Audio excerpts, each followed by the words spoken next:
Bonjour. Alors ça y est, c'est fait.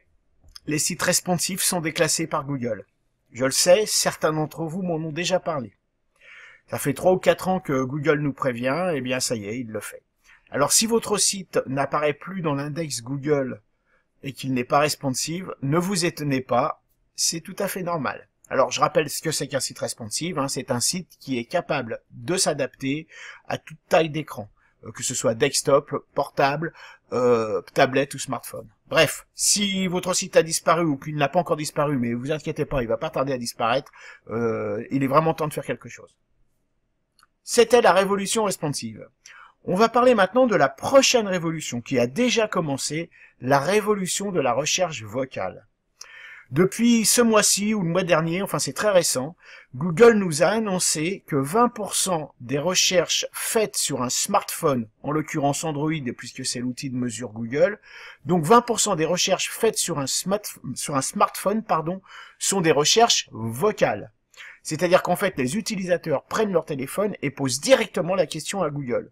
On ne tape plus de mots-clés dans la barre de recherche du moteur Google. C'est très important, la différence est énorme, c'est-à-dire plutôt que de taper carotte, on va demander comment cuire une carotte. Vous voyez, quand on parle d'intention, etc., là l'intention on l'a quasiment en direct. Donc c'est très important.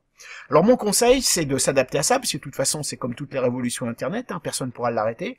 Donc c'est de s'adapter à ça, et on s'adapte à ça comment? On s'adapte à ça en répondant à des questions lorsqu'on écrit son contenu. On va plus écrire un contenu qui va s'appeler l'art et la manière de cuisiner une carotte, mais on va écrire un article qui va s'appeler comment cuisiner une carotte. On va répondre directement aux questions de l'internaute. Et donc, et effectivement, il va falloir se mettre à la place de l'internaute et se mettre à la place des questions qu'il pose et y répondre. On va plus aller à la chasse de l'intention à partir de mots-clés, mais on va aller à la chasse aux questions.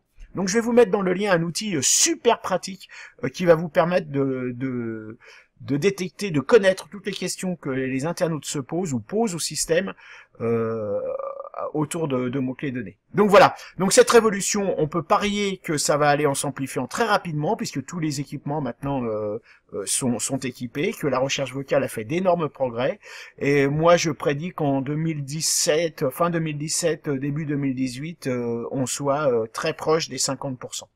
Bon, on verra.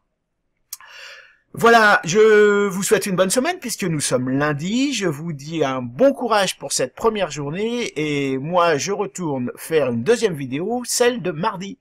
À demain.